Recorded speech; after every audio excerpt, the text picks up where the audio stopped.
the recording going. Okay. So I know that some of you know me and some of you know Courtney. So we're just going to both do introductions and then we'll get right into our Academy call. So my name is Linda Galvan and I started the Awaken Your Light Academy, I think 3 years ago. And so twice a month, I invite different people, practitioners, to come online and share with us their genius, their creativity, the beautiful things that they are doing with their life that will offer us some tools to assist us on our journey and assist us in waking up our own light. And so I'm so happy that I met Courtney. She and I are members of Polka Dot Powerhouse, which is a wonderful group of women that get together once a month. It's like a networking, but we really focus first on connecting, then networking, which I really love about this particular networking group. I don't even like to call it a networking group. I don't even know what we call it, just the dots. We like connecting the dots is what they say. And so I met her through this wonderful organization and we had a wonderful chat and we did connect. And I thought, oh my gosh, given all her wonderful background around health, and specifically, she mentioned this topic of sugar and how women really struggle with sugar. I thought, oh, this would be a really good topic for us to have a conversation on and learn more about. So what I do, so I am a transformational facilitator. I work mainly with women, helping women to transform their lives and realign with their truth, their higher purpose, who they truly are, awaken their gifts.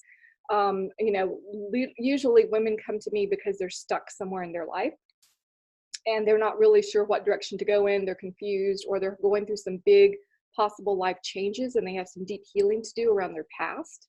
So I get clients like that all the time, and I love working with women. I've worked with over 2,000 plus women in the 10 years that I've been doing this work, and it's been truly deeply fulfilling for me because there was a time when I was in a very dark place and I did not have someone at that time assisting me to get through that particular difficult time in my life. And I thought, wow, women need this. And so then I feel that was why Divine put me through that dark night of the soul so that I could learn some really deep things and so that my gifts could awaken. That way I could serve other women who are going through possibly deep, dark nights of the soul or big transitions in their life. So I am very happy today to introduce Courtney, and I'm going to let her share about who she is, kind of how she started in the field, who she serves, and then we will go into the actual presentation. Now, I know people are still jumping on, so just for those of you who've never been on a Zoom call, you will see at the bottom there's a little menu and there's a little chat button, so you can click on the chat and it opens up a little box on the right, so that if during the presentation you have questions for myself or Courtney, you can just type them into the chat and I'll make sure that she gets those. And also, we are going to be opening up the lines towards the end, so that if people have questions directly for Courtney, then we will open up for that too if you have questions for me. I'm also going to be doing a little bit of a clearing on some sugar habits today too, and sharing a little bit more about a breaking addictions group healing process I'm going to be doing tomorrow online. So those of you that are interested in breaking deeper addictions, I invite you to that tomorrow night at 7:30. So let's see here. Let me unmute Courtney and then she can share with us her wonderfulness. Hey, Courtney, great to have you on. Hey, Linda, thank you so much for letting me share the space. So, yes, like Linda said, I am connected to her through Polka Dots, which is an amazing group. Again, all about that connection first, which I love. And I don't like that networking word either. It needs a better word, more connectedness, less networking. So anyway, we'll have to find a new word for that. So I am a health and life coach, and my kind of zone of genius is around fertility. So I focus on helping women who are trying to conceive with some health and mindset shifts that can allow that process to run a little bit smoother. So those who are thinking about trying to conceive, those who are in the process already, maybe just need a little bit of extra help, and then working with women through the process of pregnancy and postpartum, which we know is a very a transitional time for a lot of people. So what brought me to this particular area is, like Linda was talking about with her own experience, was my own experience. I went through an infertility struggle, and I felt very alone, and I felt unsupported. And I came out the other side going, there's so much I have learned in this process. There's so much that I can share to make other people's experience not a little bit better than my own. So that's kind of what brought me to that area.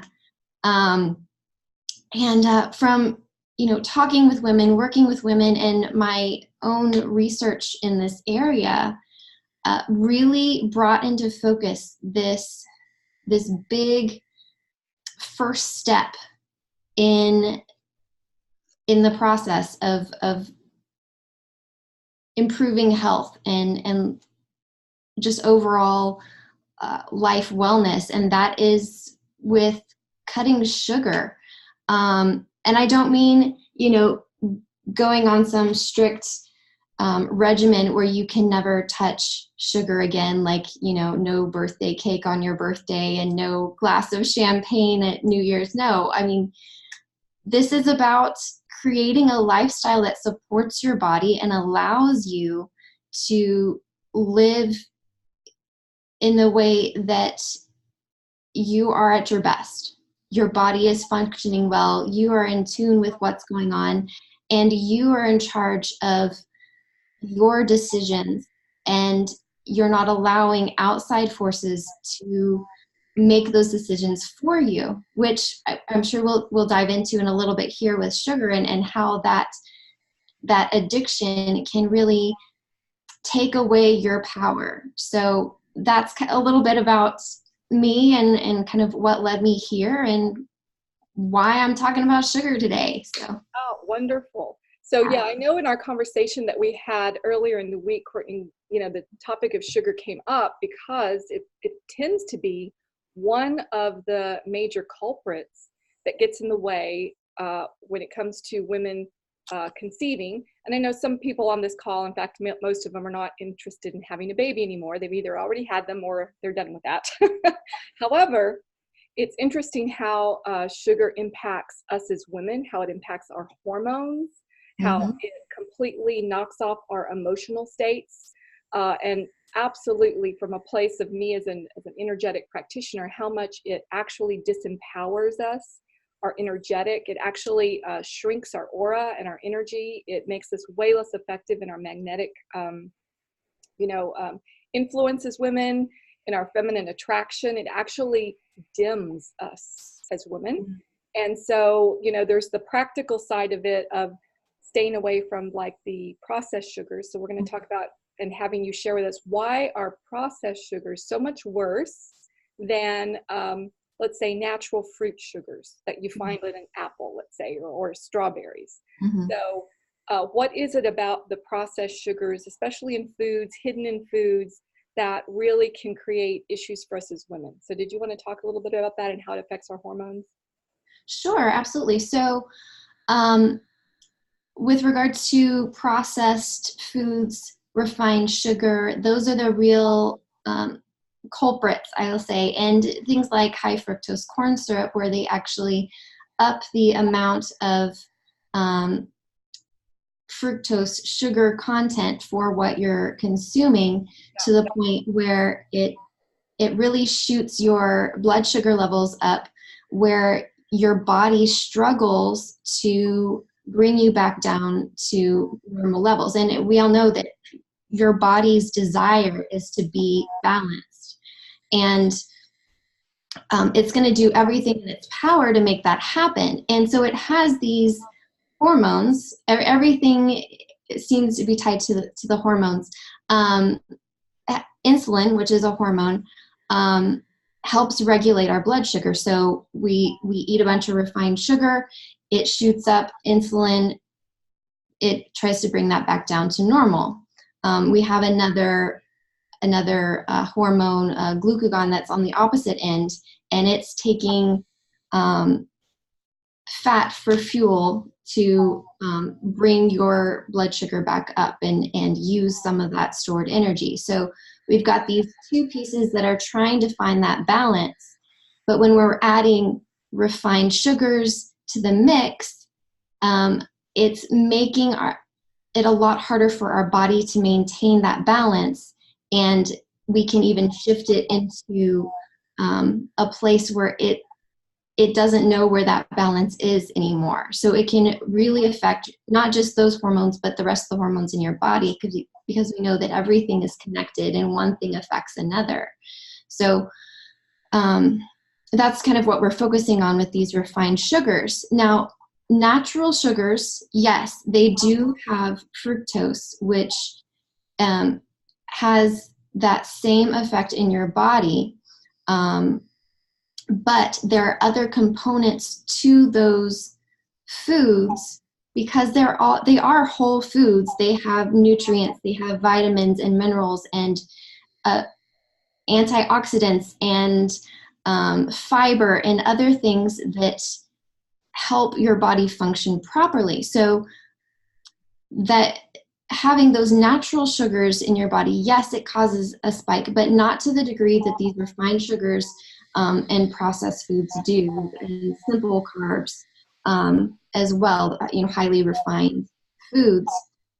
So Courtney, I was reading actually something about sugar Mm-hmm. written by a yogini, someone who practices the yogic tradition and Ayurveda, etc. And it was interesting. She was saying something very similar. She says that when it comes to refined sugars, the reason why they're so addictive has to do with the fact that they've stripped everything out so that you only have the particular molecules of the sweet in the refined sugar. And so it doesn't have all the other natural nutrients that are combined in whole foods like grapefruits and oranges and everything that has natural sugar in it. There's other components in those foods that actually balance out the sweet in actual food. So when you actually strip something and you extract only the sugar, only the refined sugar out of, let's say, whatever places they extract sugar from, then what happens is you literally, what she was saying is that your body begins to crave more of the sugar because it is missing things that the body really needs to help process the sugar. So then you crave more of the refined sugar because you actually don't have all the other nutrients in that particular refined thing you're eating. And so it actually creates a deeper craving for the sugar because the body's not craving the actual refined sugar. The body's actually craving the balanced nutrients needed to process the sugar. So she was basically saying that it's important that you not deprive yourself of sugar, like you said, but that you stay away from the refined flours, the refined sugars, because those actually are stripped of nutrients, which actually create really intense cravings. And as you said, imbalances in the body. And the other thing she was saying is that it completely takes out all the minerals and vitamins that a whole food has that will actually help keep you in a healthy, balanced, maintained state. Which then she said leads to all kinds of, secondary issues, digestive issues, all kinds of things having to do with, hormonal imbalances. And of course, as we know, if we eat too much refined sugar, we completely go out of whack emotionally. So children who are given lots of processed sugar, the high fructose little juicy cups and all that nonsense, which drives me crazy as a mother when I see that, you're really messing with the child's emotions. And then they're throwing tantrums and they're having all kinds of fits because they can't regulate their emotions and their hormones. Even little ones have some slight hormones in them because they are stripped of all the nutrients. And so does that make sense, what you see happening with the clients that you work with? Absolutely. Yeah. So like you were saying, we need that fiber. We need that, those vitamins, vitamin A, vitamin C, all those things that come from these fruits, that additional piece to help our bodies function properly, stay in a balanced state. And when we strip that out and just have the sugar by itself, our bodies are it doesn't know what to do with it, and it sends out the signal that it knows how to send, which is give me more sugar.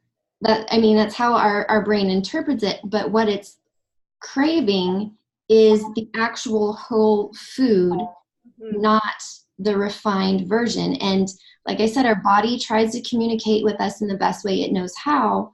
It's just it's our recognition in seeing the difference between what it actually needs versus a sudden desire to eat chocolate cake.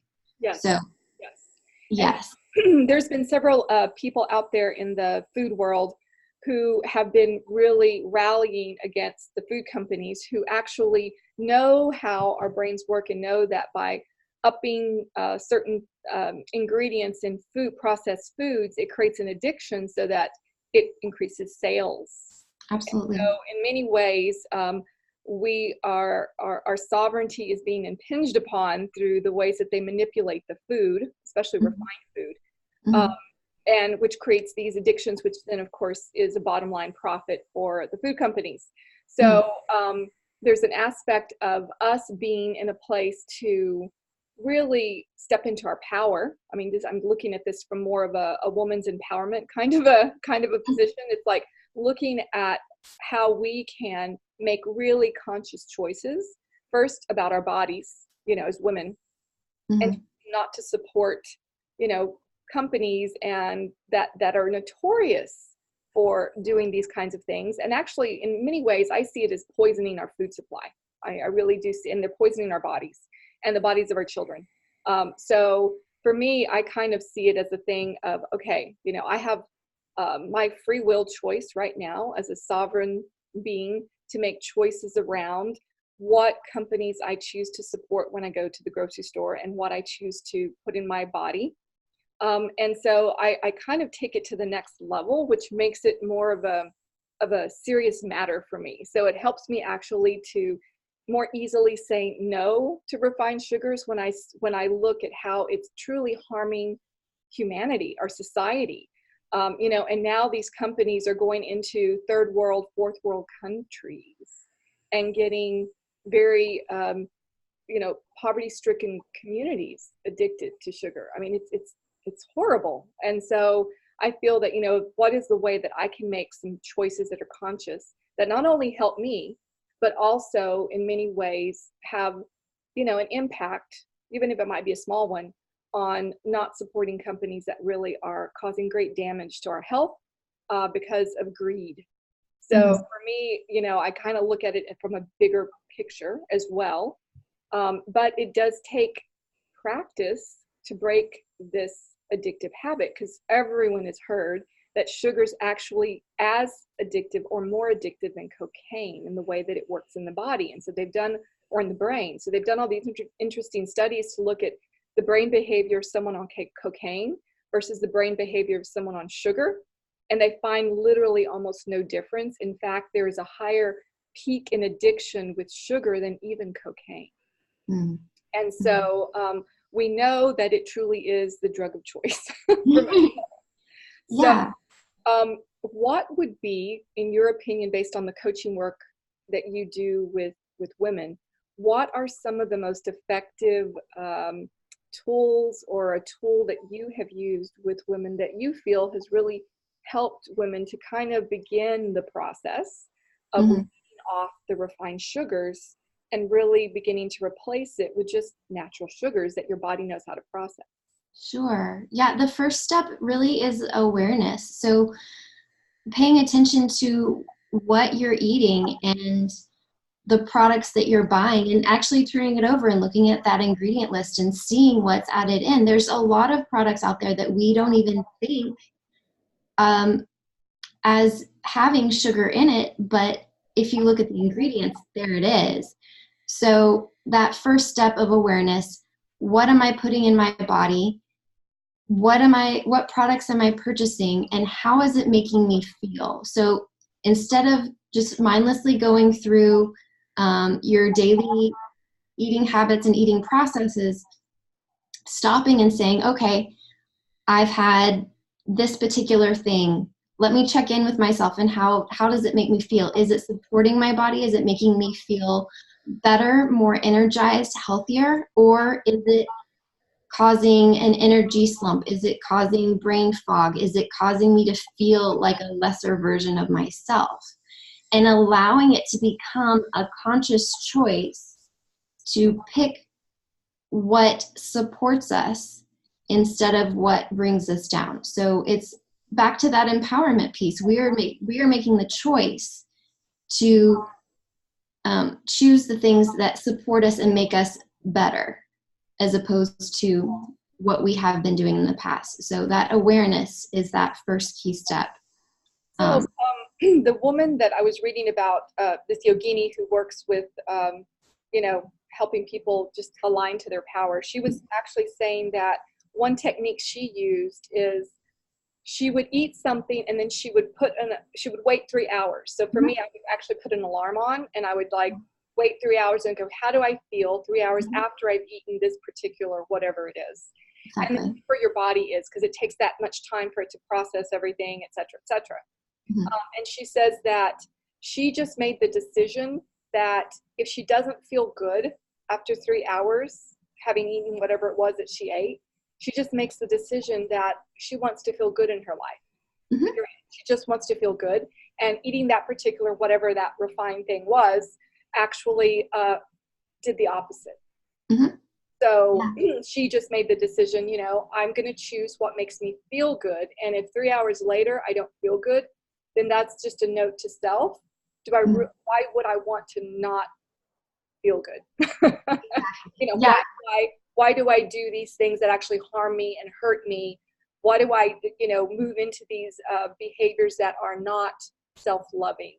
Exactly. It's moving into prioritizing yourself and what's best for you over maybe 5 minutes of pleasure associated with actually eating whatever that thing is. So you start to look at more of the long-term picture of how you feel in your body, and it actually gets to the point where you can look at a chocolate brownie and say, I know that in a couple hours I'm going to feel miserable for eating this. So the desire to have that brownie is much less than, it used to be, where I, look at it and go, oh, I have to have it. Then it has that pause there where you say, that's not good for my, we all know it's not good for us, but not good for me as a person. It's not in line with the value of being a better version of me, being the best version of me. So it's like you said, it's choosing to look at how it makes you feel and then going back in and making that conscious choice for next time, saying it's not worth it. Yes. And so we're going to be moving into a little bit of a clearing in a minute, because I'm already feeling lots of stuff coming up for everybody around the sugar thing, because as you said, we all know, we're all very intelligent people and women, and we know that sugar is not good for us. However, there's this addiction aspect to it, that even though we know it's not good for us, even though we know we're going to feel like crap 3 hours later, we still give in. We still, I'm just as guilty as everyone else of having those moments where it's like, yeah, I'm going to feel like crap. Well, I'm going to do it anyway, So for those women that you've worked with in the past who really struggle with the addictive aspect of it, is there anything that you have seen that actually really helps them to break the addiction? Is there like a particular behavioral habit you have them implement that actually helps them to stop that addictive cycle that you feel has worked? Yeah. So one aspect is it's called emotional eating. So where you use food to help your feelings, and you aren't necessarily hungry, you aren't necessarily in need of any type of nourishment, but you're trying to have a fix for some emotional need that you have. So what I give to my clients is it's this check-in process where when you have a moment of, I need to eat all the cookies in the house, or I need to eat that ice cream, or whatever that thing is, your go-to is, you have a moment where you stop and you say, am I hungry? Is my body craving food, or are my emotions, am I craving something else? Am I craving support and love and community? And there's a whole host of emotions that we experience on a regular basis. And if we don't have a place for that need to be met, then we're much more likely to turn to sugar to fill that void. And it's temporary too, because once it'll give you an initial feeling of happiness or whatever you are craving, but you're gonna, as soon as that's gone, you're gonna be right back where you were, with the added guilt of, why did I just do that? Yeah. So yes, it's taking that second of checking in with yourself and saying, is this something that I need because I'm hungry and this is what's best for my body? Or am I craving an emotional thing, something emotional? Yeah, exactly. So yeah, emotional eating, I know, is a big one, especially for women.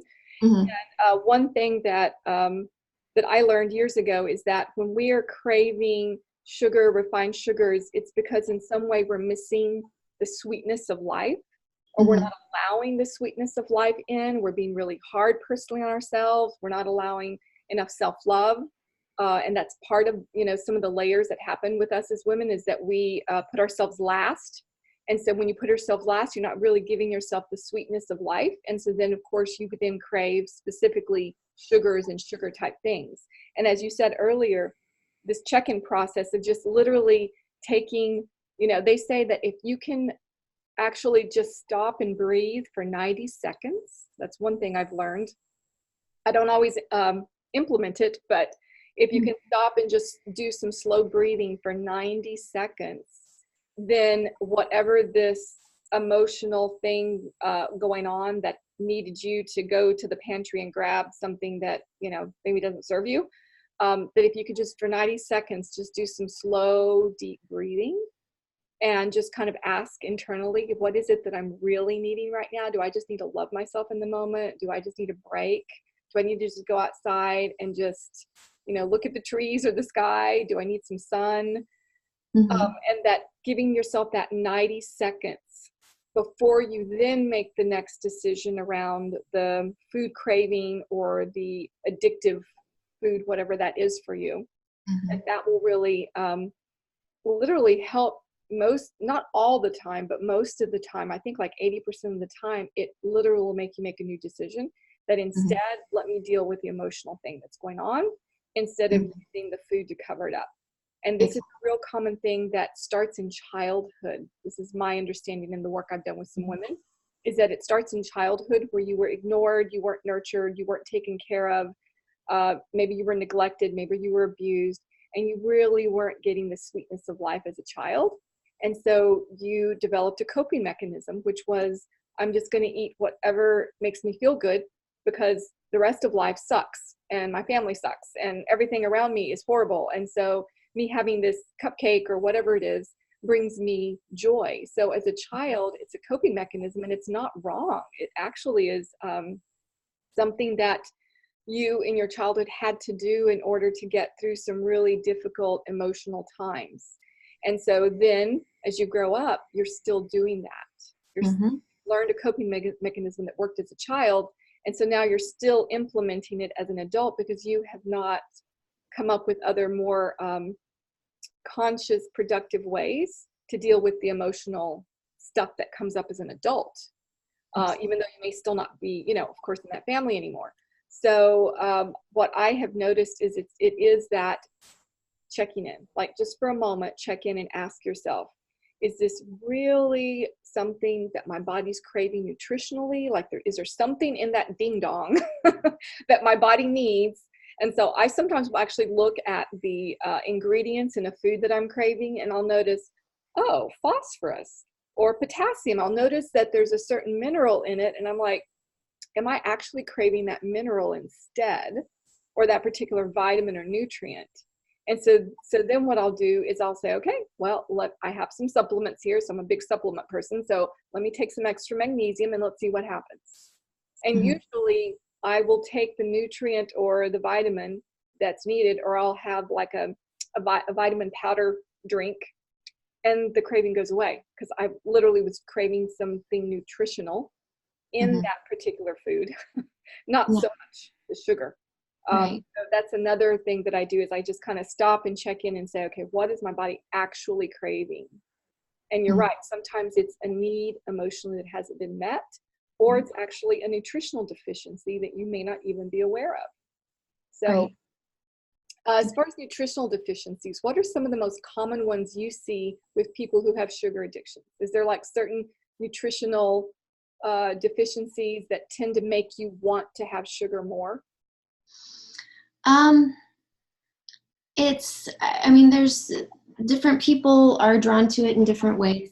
I think it goes back to an overall dietary lifestyle, and if it's something that is consistent in your diet, then that's something that you're drawn to more often. So if you're eating more processed foods, more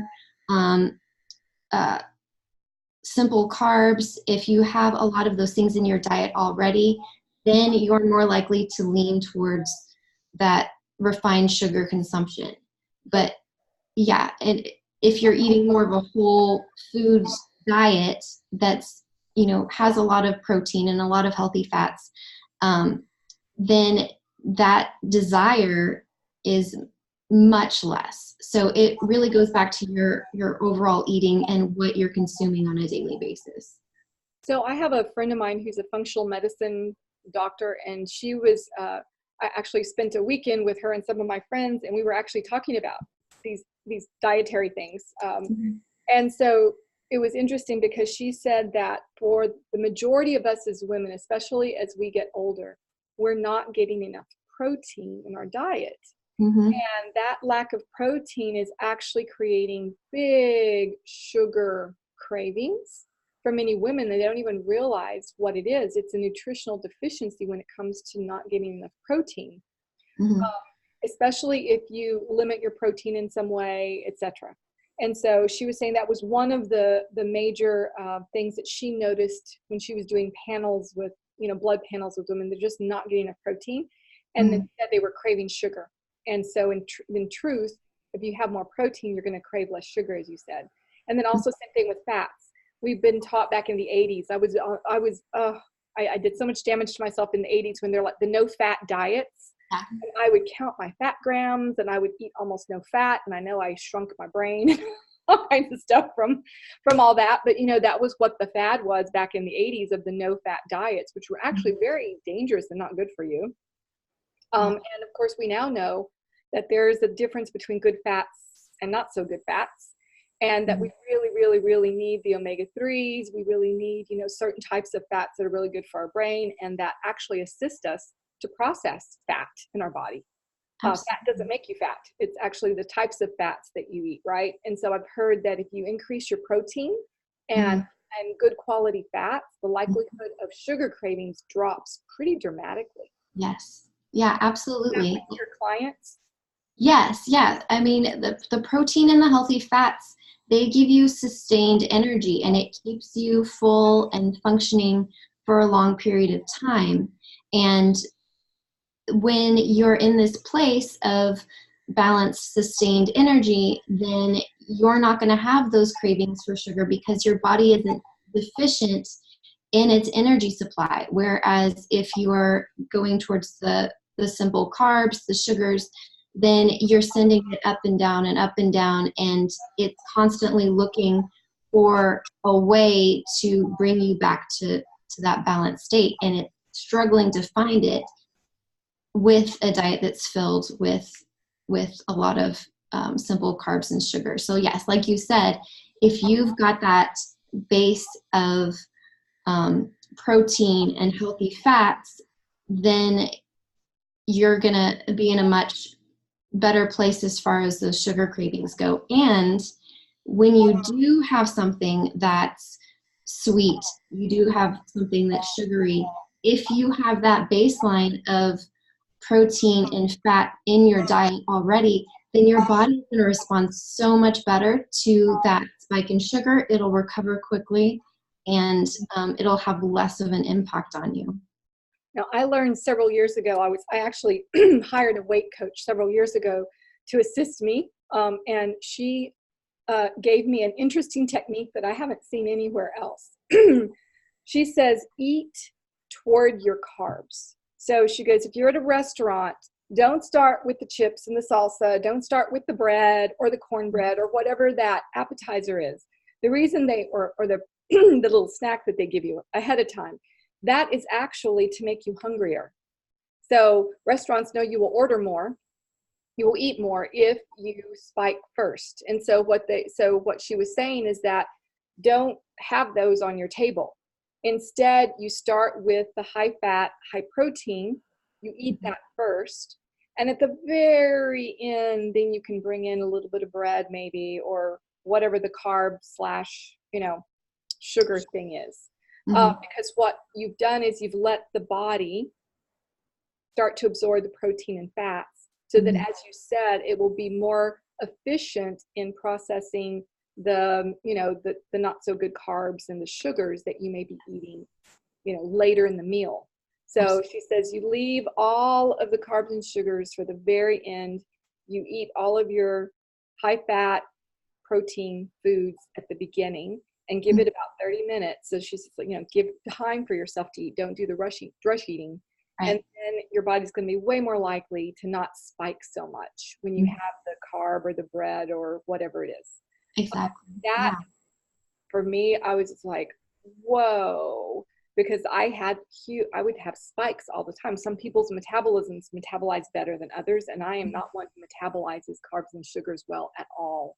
So for me, it was really important for me to learn that technique.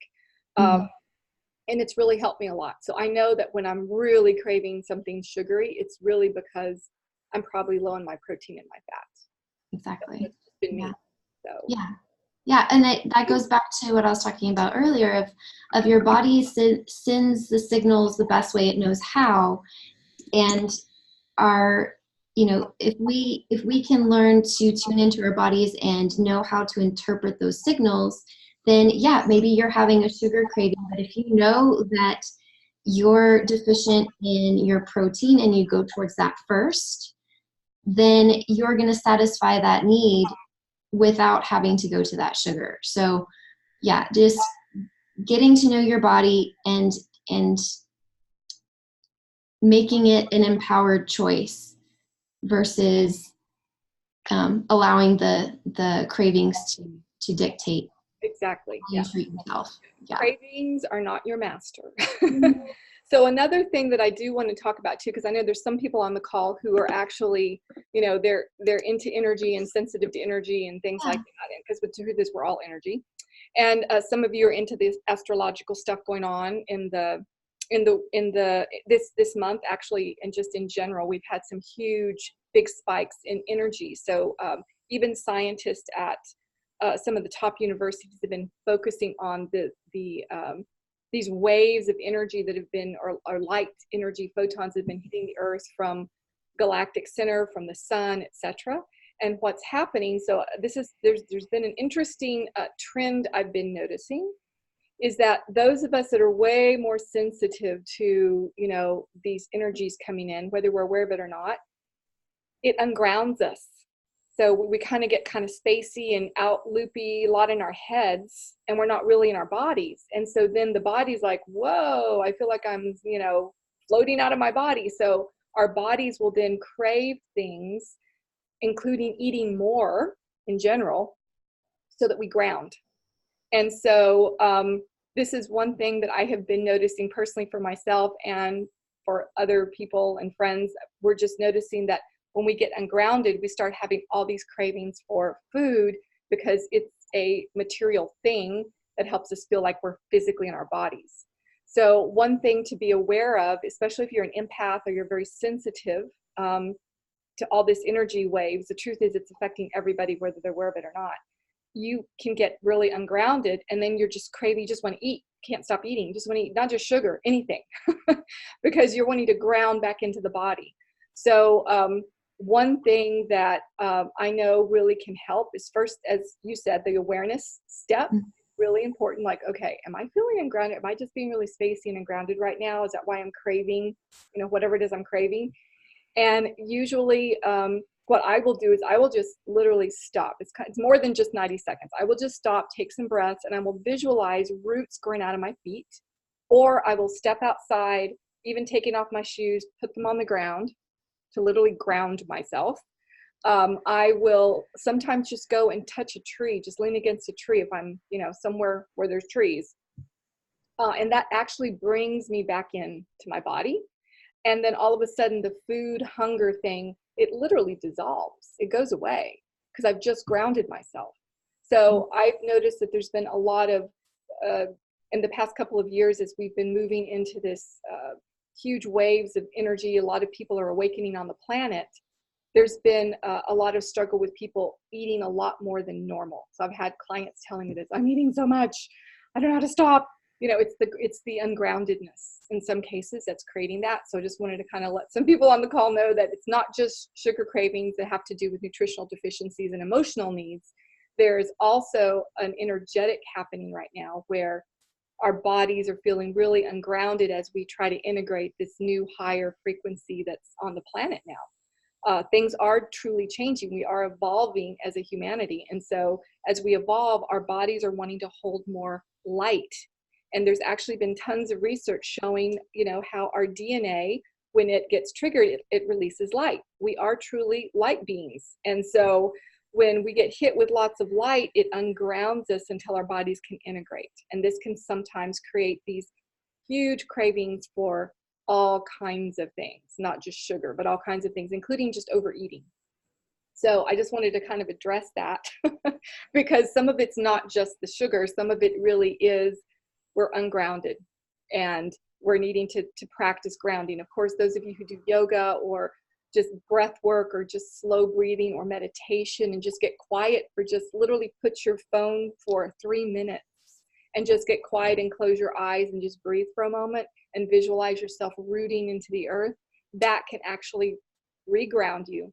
And then the food overeating will stop, but you're going to have to keep doing that behavior in order to really help clear out, this craving for so much food because you're ungrounded. So just to kind of address that for some people who I know have been having that struggle of the overeating, it really is because of the lack of grounding. And so it's practicing that being in your body right here, right now. And the same thing if you're craving sugar, as you said, Courtney, it's really important that, when we're in an emotional upset or we are suppressing emotions we don't want to feel, it also ungrounds us.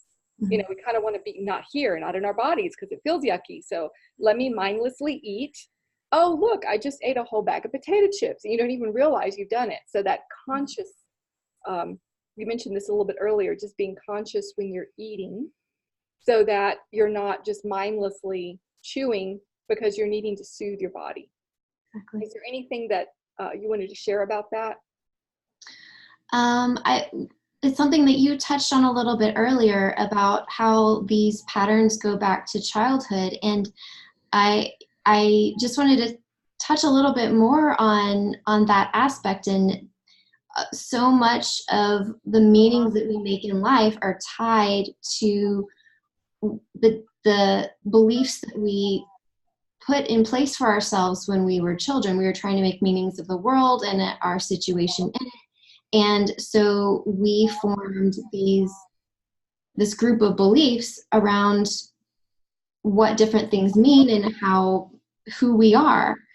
And a lot of that programming that we experience now, like with emotional eating, turning to food for comfort, is the best way that we knew how to interpret certain situations as children. And it could be as simple as, maybe when you were a kid and you fell down and scraped your knee and your mom said, you know what, it's okay, let's go have an ice cream, it'll help you feel better.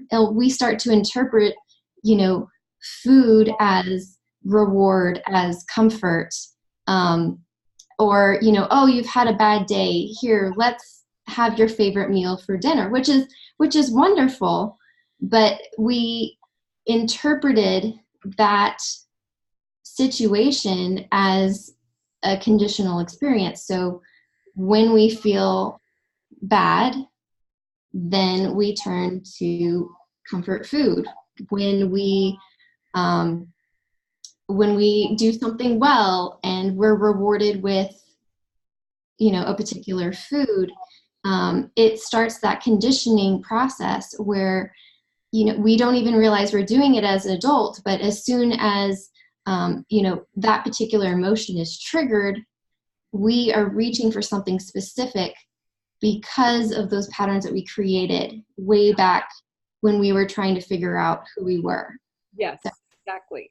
No, Yeah. that actually reminds me, it's like, it's not just cravings because of a negative emotion. I mean, I've seen this in myself and other friends. It's like, woo, something great happened. Let's go and reward ourselves with, and then it'll probably be a sugar thing of some sort. Exactly. It's like, I had a great day, I did really good on whatever. And so then we will do something, having to do with, a food maybe that doesn't make us feel good, because we're trying to, celebrate. Not to say that there's anything wrong with celebrating and all of that, but there's really some huge connections between our cultural celebrations and things that make us happy, and food. And so we just have to be aware. It's not that they're wrong. We just have to be aware. So Absolutely. that's what I feel is most important whenever we are making choices about, what we eat, is that we just have to be aware, especially when it comes to the refined sugar, because more than anything else, it's the refined sugars and the flours that are really harming our bodies the most.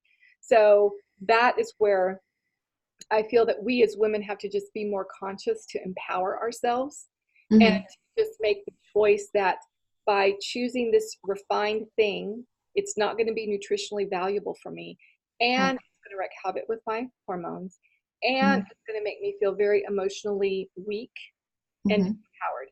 Do I want that today? And just make the choice day by day, moment by moment. Is that something I want right here in this moment? Because to make the decision, okay, forget it, I'm never going to do sugar again, that's just nonsense.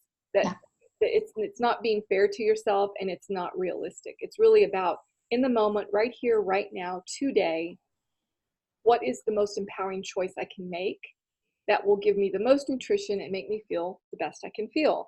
And if I don't want to make myself feel good, and I don't want, the nutrition, then there's a deeper issue going on, having to do with lack of self-love, self-loathing, more deeper issues that are really maybe not even conscious in you, that are making you make choices that are in the direction of self-hatred and harm to self. And especially when we've had abusive, unloving, unnurturing early backgrounds, we're much more likely to have that unconscious process going on underneath the surface. So if that is something that someone's going through, absolutely, I encourage you to get the support that you need, the help that you need to clear out those patterns. So is there anything, Courtney, concerning that, or anything you've noticed with your clientele that to add to that? You said it brilliantly. It's recognizing those patterns, the fact that they exist, and actually focusing on that root cause, that that belief, whatever the situation is, and actually having that focused on and worked through, and taking care of that root cause will cause everything else to shift. So, having that support around that particular area is going to make sugar cravings or whatever your response to that is so much easier. Yes. So we're going to do a quick clearing in just a minute, but I wanted you, Courtney, to just share a little bit about, you're going to be doing a sugar program, a program to cut out sugar or something. So I want you to share a little bit about that and maybe type in some information in the chat for people about how to contact you about wanting to be in that, cut out the sugar program that you're doing. So I'm going to let you hear about that, and then we're going to go into the clearing. Perfect. Awesome. So yes, I am, I'm doing a 4-week sugar course. It's an online program, and it dives into, again, how sugar affects our bodies, how we respond to sugar, what, the emotional aspect of that as well, emotional eating, and how we can make a low sugar lifestyle something that's sustainable. So it's not a detox, it's not a cleansing or anything like that. It's not deprivation. It's learning yourself and your body and seeing how you can move forward in an empowered way so that you can make decisions that are best for you going forward. And it literally, it makes making the decision, like we talked about earlier, choosing to support your body versus choosing refined sugar, an easier decision for you, and setting yourself up for success with tools and worksheets and all kinds of fun things that make it easier and make you think about the decisions that you make as you go along, so that 3 months, 6 months down the road, this is a lifestyle that you have. It's not something that you're fighting through day by day and feeling bad about yourself for, or depriving yourself with. So it's all about sustainability. It's all about learning yourself and how sugar affects you. Beautiful. So. And so what is the best way for them to get a hold of you if they're interested in that program? Is there a website that you want to share? Yes, I can just put it in the chat here. I'll the chat, and maybe if you want them to reach out to you through email or your phone number. Yes, however absolutely. You want them to do that, they have more questions. Absolutely. And they can reach out to you about that particular program, because it sounds like it's a life. It's like learning how to live a low sugar lifestyle. That's pretty much what I do. It's like I can't ban sugar completely, because that's just ridiculous. Yeah. And then I start going into deprivation, and then I have my bounce back, which is not pretty. So It's about just making your lifestyle a low sugar one in general, most of the time, and that's way healthier than not doing anything at all. So I really like that approach. It's not about deprivation. It's not about cutting it all out forever. It's really about making substitutes and living a life that just has low sugar in it, period. Absolutely. Yes. So you can email me directly. My email address is courtney@cgtcoaching.com. And I'm happy to talk to you directly about it. I have on my website, which is cgtcoaching.com. If you go to, it's /low sugar life course. And then I have a little bit of information about the course and a way for you to sign up to get updates on the course. It's launching the end of August, so there's a little bit of time before it actually begins. So I want to, if you're interested, keep you updated on that. And I'd like to provide a recipe guide that I've put together as well that gives some recipes that you can incorporate into your cooking wheelhouse that follow more of a low sugar lifestyle, so that if you're stuck going, I'm so used to eating this one thing, I don't know how to make that switch, I've got some options there for you. So if you want to sign up for that, I will be happy to send you the guide as well. If you email me, just let me know you want that guide, and I'm happy to send that to you too. Beautiful. All right.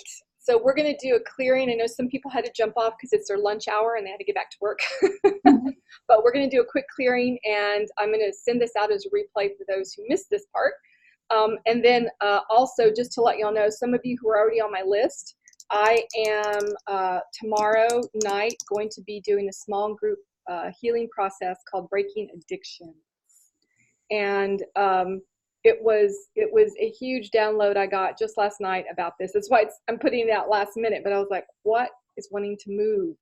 And so right now we're in a very interesting time where Chiron, which is not really a planet, it's a satellite, is in going retrograde in Aries. So from the astrological standpoint, never in human history have we experienced this particular planet going retrograde in Aries, because it takes so many thousands and thousands and thousands and thousands of years for it to get to this point. So what many of the astrologers, because I'm not an astrologer, but many of the astrologers and other people out there who follow, these particular types of influences on the planet are saying that this is a time of incredible deep healing. This is a time when pretty much things you've been struggling with that need to heal, this is a time that you can actually heal them. So addiction is a big thing, not just to sugar, but to all kinds of things, including social media, etc. So addiction is like the epidemic of the world.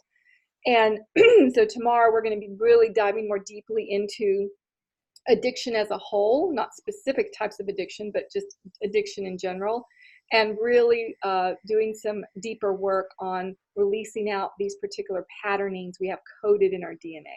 So that's going to be what we're going to be doing tomorrow. So this was kind of a precursor to that in some ways, because sugar is one of the big ones that we're addicted to. So what we're going to do today is we're going to do a quick little clearing on this whole thing around sugar. Okay, so I'm just going to tune into the energy around this. We've already talked about a lot of different points around sugar, so we're just going to tune in, and I'm going to tune into the energy of the group here now, and those who were here and those who will watch later. Okay, and we're just going to ask what right now wants to release or clear around your relationship to sugar. So the energy that's coming in right now, it's all about the relationship you have to this thing that we call sugar. And specifically, I'm focusing not on natural sugars or those things that are actually good for the body. The energy that's coming in is about the relationship you have to, and this is a word I'm hearing, false poison. Okay, it's false, it's not true. So it's an untruth in our food supply, this thing called refined sugar. And so the relationship you have to this falsity, the relationship you have to this lie. So it's a lie that refined sugar is nutritionally valuable. It's a lie that it needs to be in any food. All of that is just one big huge lie. It's the energy that I'm being shown right now. And so it's about looking at your relationship to this lie. So this is how they're showing me this energy, is that it's really false. It's not true. And so it's important for you to look at, okay, what's my relationship to this thing we call refined sugar, refined flour, those particular refined products that actually strip out the nutrition? What's my relationship to that? And that's what wants to clear right now, is the unhealthy codependency that you have with these refined chemicals, because that's what it is. It's a chemical. It's not a natural nutrient. So right now, I just want everyone to just kind of drop into your heart, because this is really a choice around self-love. Okay, so this is really what this is about. It's dropping into your heart right now and just allowing yourself to just be here in your heart. And now I want you to feel yourself just connecting with your physical body through your heart. So just feeling your heart, feeling your physical body, opening your heart to really, in this moment, being conscious of the physical body, the physiology of who you are. Your heart beats. It pumps blood through the body.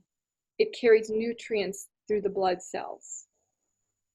Notice the true wonder and the true mystery and incredible complex beauty of your own physical body.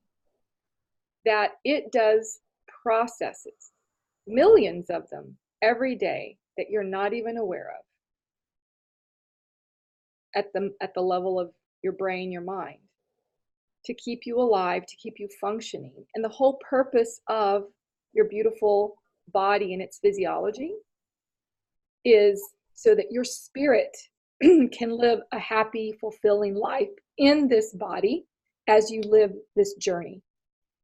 So the physical body is here as a partner to your spiritual soul. They're together. So there's a relationship between your spirit, the soul part of you, and your physical body. And the physical body is here to support and be a beautiful temple, encasing for your soul light and your higher purpose, that energy that is you, the reason why you came here on the planet.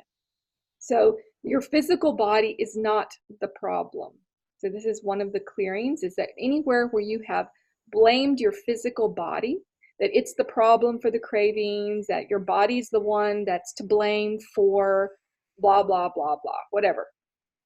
What I'm hearing is it's time to release that. So we're just going to let this go right now. So we're going to delete and uncreate all the ways you've blamed your body, that somehow your body's the reason why you're overweight, the body's the reason why you crave, the body's the reason why. This is absolutely not true. There are chemicals that you are putting into your body, and your body is doing the best it can to deal with those particular chemicals. So it is doing its best in order to keep you alive. And that means that it's going to store these poisons. It's going to store this stuff in your body as long as you keep putting it in your body. So this is about really connecting more deeply with your spirit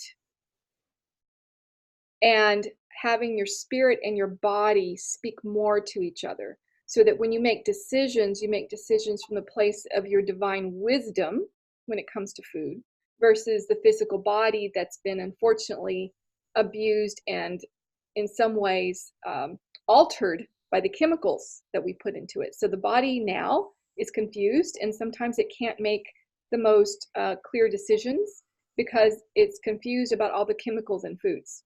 So you have to really tune into your higher spirit, your higher knowing, your intuitive self that is going to tell you the truth about food, so that you don't blame your physical body.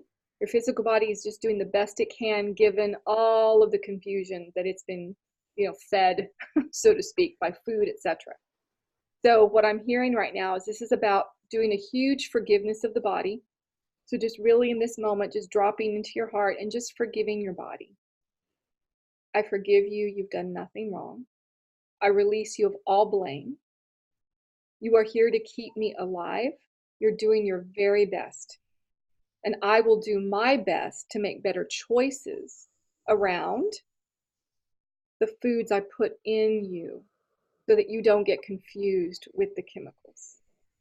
So this is what is really wanting to happen, is this new relationship between you and your body, and really allowing that relationship you had with refined sugar, especially, to just be released. It's like about just it's a decision. You're making the decision that refined sugar confuses your physical body. You love your physical body, and you are going to make choices from your wisdom space, not to put things like that into the body that confuse the body more. And so then the body doesn't function at the level you want it to. The body then struggles to function in the way that you would like it to, because on some level you are giving it things that are creating a harder time for your physical body. So the message here, the transmission that wants to happen, and the clearing that's happening right now, is the clearing between blaming your body for the problems in any way and releasing out all blame of the body, and instead loving your body so much, no matter where you are in your situation with your body, loving your body so much that you do not continue to blame it, and that you start to make more wise decisions around what you're choosing to put in the body. And so that even includes the ways that we deprive ourselves. That also is abusive, and it confuses the body. So you don't want to deprive your body. You want to give your body the nutrients it needs without deprivation. And so, again, looking at how am I relating to my body? Am I relating to my body abusively? Am I not showing it the love that it needs? And am I throwing chemicals and other refined things into my body like sugar that are actually harming my body more? And just looking at that relationship that your spirit, that your higher self has with your body, and being willing in this moment to make a new decision that my body deserves my love, it deserves my care, and it deserves me to make wiser, intuitive choices about what I choose to put in my body, period. And it's not even about the food, actually. It really is about your relationship to how much you love your body and how much you want to keep this temple healthy for you to really live a joyful, happy life on the planet while you're here. So it really is more about the relationship between you and your body than it even is about food. The food is a secondary thing that when we choose it, if we don't choose wisely, it will then of course harm the body. But if we're already having a wonderful, loving relationship with our bodies, then we will choose things that align with that loving relationship with our body. So anywhere right now that you are not in loving relationship with your body, I just want you to be in awareness of that. And right now we're going to delete and clear all of this unloving energy you've created over time with your body around not liking parts of it, thinking parts of it need a change, depriving it, overindulging, all the ways that we abuse our physical bodies. We're just going to clear up the past around that. So I want you to just, in your heart, forgive yourself for all the moments you've mistreated your body, all the moments you've given it the wrong things, all the moments you've ignored it, all the moments you've deprived it, all the moments you've abused your body in any way through your thoughts, through your actions, through your words, through food. And we just need to move into a deep level of forgiveness right now for how we have in any way mistreated our body. And this is going to put us into a higher awareness about how to now make better choices when we choose to treat our body with lots and lots of love. So we're just deleting right now and uncreating all the past, all the ways that you put yourself on crazy diets, all the ways that you have, harmed your body with chemicals, whatever, all the ways that you ignored the body. And sometimes it doesn't have to do with food. Maybe you ignore your body in other ways. So all of those ways, we're just going to put them all into one big ball of light. And I just want you to see that big ball of light beginning to shrink as you put into that ball all the ways you abused your body. We're just going to let that ball shrink, shrink, shrink, shrink, shrink until it disappears. And we're releasing out this past. You can, from this moment forward, really live a life where you are in a beautiful, loving relationship with your body. It's about every moment making choices that honor and respect this physical temple. And when you can be in the place to say, oh, that particular artificial food does not actually honor the sacredness of my body that I love so much and that I want to have running really well for me for a long time. So in this moment, that particular artificial food is not something that I care to even put attention on or bring into my house or even buy in the grocery store. I'm choosing to never ever buy those things again or spend my money on those things again because they actually harm my physical temple. And I love my physical temple so much that I'm not going to do that anymore. So I want you to just breathe that in and just making a commitment to yourself. That the past, we're letting it go. No more blaming, forgiving for all those ways you abused your body. And we're going to be right here, right now in the present moment saying, okay, that was then. I let that go. I forgive. Starting today, moving forward, I make new choices. And the new choices mean that I'm not going to buy things anymore that I don't need in my house. I'm going to throw away things in my home that are harmful to my body. I'm just going to let those go throw them in the dumpster so that I won't even see them anymore. And I'm going to move into creating a more healthy, loving relationship with this thing I call my body and honor it every day for all the work it does. And then listen to the body. What does the body want? What does it need from you? It needs your loving thoughts. It needs some movement. It needs nature. It needs the sun. It needs lots of water, clean water. It needs nutritious foods. It really is pretty basic. The body needs those basic things and it will be happy and it will also function very well for you. So it's about going back to our original truth, that the body is here to support our spirit and it's here to really assist us to really live a joyful, healthy, happy life. So we have to give our loving bodies what they need. So this is about no more blaming of the physical body. Your body's not the problem. So we're going to release that, let that go, seal all of your beautiful bodies and minds in love and light, asking that any aspect of what was clear today continue to clear for you at the deeper levels of your unconscious and your subconscious, so that you can make conscious decisions every day to treat your body with so much love that you literally don't even give attention any longer to food choices that just don't fit with your truth, so that food ceases to become an issue for you.